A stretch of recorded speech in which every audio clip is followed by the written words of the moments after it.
an Ikwere man from Isiokpo in Rivers State, a Chevening scholar from UNN to Bangor University, to the University of London, and to Harvard. A leading light in Nigeria's banking sector. A distinguished Nigerian who helped develop some of Africa's most successful companies in oil and gas, in telecommunications, and in energy. A philanthropist of note, Dr. Herbert Wigwe. May God bless his soul. There's been some level of curiosity in the media space as to how Herbert Wigwe became so stupendously wealthy in his lifetime. Just stay with me for a few minutes and I'll explain. He started a small bank with his partner at the age of 35 and grew it into one of Africa's foremost financial institutions. He grew the bank into an international bank that sets standards in the banking industry in Nigeria in more ways than one. It took him and his partner and their team 22 years of grinding to build the bank,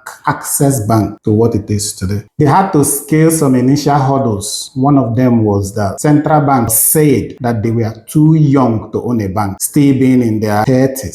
CEOs of publicly trading companies get rich not by how much they earn. In fact, a lot of them actually don't draw salaries from their company. They get rich by how much of the company that they own and how much of the company that they acquire over time through a process known as share ownership. Let me explain. When you buy the shares of a company, you own part of that company. You become entitled to certain rights in that company. You become entitled to dividends when the company make profits. Public companies raise capital for expansion, for acquisitions. People buy into this company because they believe in the future of this company. And if that growth manifests in the future, they get paid for it. Dividends. There are different ways a CEO can own shares of a company. You can buy directly, you can have stock options, you can have bonus shares, you can have performance shares, and you can also benefit from restricted stock units. Now, a CEO can benefit from most of these stock purchase options that I've just mentioned. A staff at a lower level can benefit from few of those options. So when you look at that, if you're not the founder of a company, but you want to rise to the position of CEO, as you go higher in the hierarchy, your stock purchase options increase. So you have more chance to own a larger part of the company. That's the simple economics I can explain to you. So not just in Wigwe's case, for most CEOs, if you succeed to build a bigger company, you will get richer, especially when you decide to utilize the opportunities that you have to own more stocks in that company. One of the incentives that CEOs enjoy is from the shareholders is that if you're able to lead our company, expand our business, make our company more profitable, make our company more valuable, we will offer you the opportunity to own even more of our company. It's an incentive for you to work harder. It's an incentive for you to stake your future on this company. That's exactly what CEOs do. Herbert Wigwe could have, if he wanted, used his salary, his bonus, whatever he was getting to purchase shares in Fortune 500 companies. You go to Apple, go to Google, go to Facebook and buy shares and say, look, I'm hedging my wealth on this. But he decided to buy into the company that he runs. What it means is that he's putting his eggs in the same basket. If that bank crashed, he probably would crash most of his wealth. I'm not saying he didn't diversify his stock portfolio. He probably did,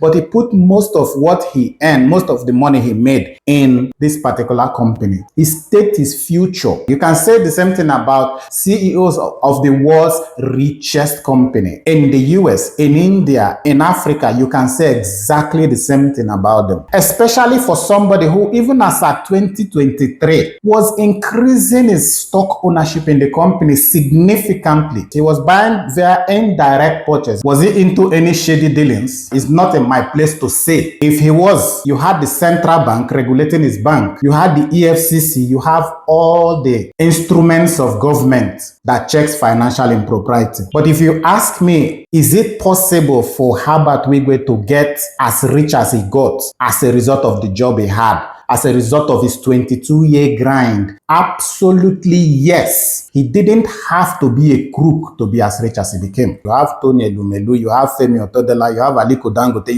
there are a lot of them around the world. If you see companies that started small and became very large, why would you be confused about that? The fact that the CEO is that rich. The total shareholder return, what they call the TSR. If his bank makes 200 billion naira profit this year, and they say this money is available for the shareholders to benefit from. If he owns 10% of the stock, he gets 10% of that money. If he owns 1% of the stock, he gets 1% of that money. As he continues to increase his share ownership, the money that he gets year on year, as the company continues to make profit, increases. When you are a CEO and then you succeed in expanding a company beyond national borders, you list it on Ghana Stock Exchange. You go to London and you list it in London Stock Exchange. For each of these expansion moves that you make, you have an opportunity to buy a massive amount of stock in that particular market. As your business expands in Ghana, you get a share of their cedis. As your business expands in London, you get a share of their pounds. If you decide to list it on New York Stock Exchange, you get a share of the dollars. You have now not just become a billionaire in Naira, you have become a multi-currency billionaire. How can Herbert Wigwe take Access Bank International, earning multiple currencies, and not be rich? It's not far-fetched. Look at all the CEOs of the most successful companies in the world. All of them are stupendously wealthy. The lesson you can draw from this, whatever you're doing, you can build. If you can build a company from private ownership to you take it to the market, go into public ownership and become a CEO and build it into one of Africa's biggest conglomerates, you will be wealthy. It's a simple principle, but it will take time. It took him 22 years. It took Dangote now close to 40 years. When you look at these men and say they are stupendously wealthy and you say they did something shady, I'm not saying they did not. What I'm saying is that they do not have to be crooks to be stupendously wealthy.